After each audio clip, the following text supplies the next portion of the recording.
baking soda and Christmas decor? You bet. First, remove the caps from the tops of the ornament balls. Mix together equal parts flour and our magic ingredient, baking soda. Next, we're going to spray paint the ornaments. After you spray paint the ornament, drench it in the flour and baking soda mixture.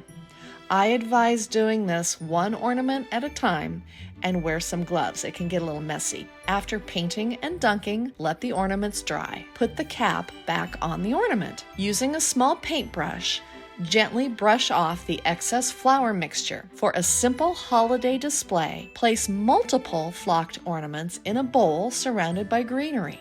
Or tie a simple ribbon or string through the ornament cap and hang on your Christmas tree.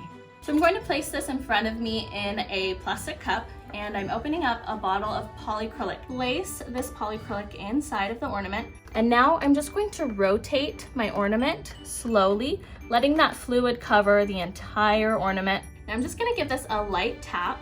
I'm just going to use a little funnel, add about 2 tablespoons of glitter to my ornament. Tilting a little bit and turning slowly. I want to make sure that every bit of this glass is going to be coated with glitter. But you also want to make sure you're getting rid of any excess glitter. You don't want to have globs. Roll your clay into a ball, and then you want to roll it back and forth between your hands, and you want to make the tip just a little bit smaller than the rest. Exact same thing with my white.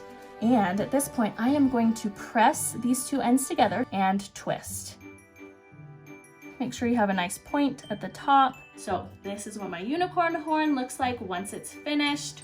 At this point, you want to go ahead and bake this in the oven. Put some hot glue on the bottom of this. I'm just going to stick this onto my ornament. This is a paper flower tool. Slide your paper in, and it just holds your paper in place so that you can roll it into a flower. Put a little glob of hot glue, and then I'm going to gently release this and put my flower in place. And I'm going to put my darker flower in the center.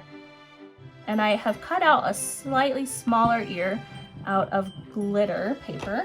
Now I'm going to bend this ever so slightly, and then I'm going to attach it right here behind my flower. So I'm just lining it up, make sure that it's centered. You can make these out of any color, whatever you want to do with these. That's the fun part, is you can really customize them completely.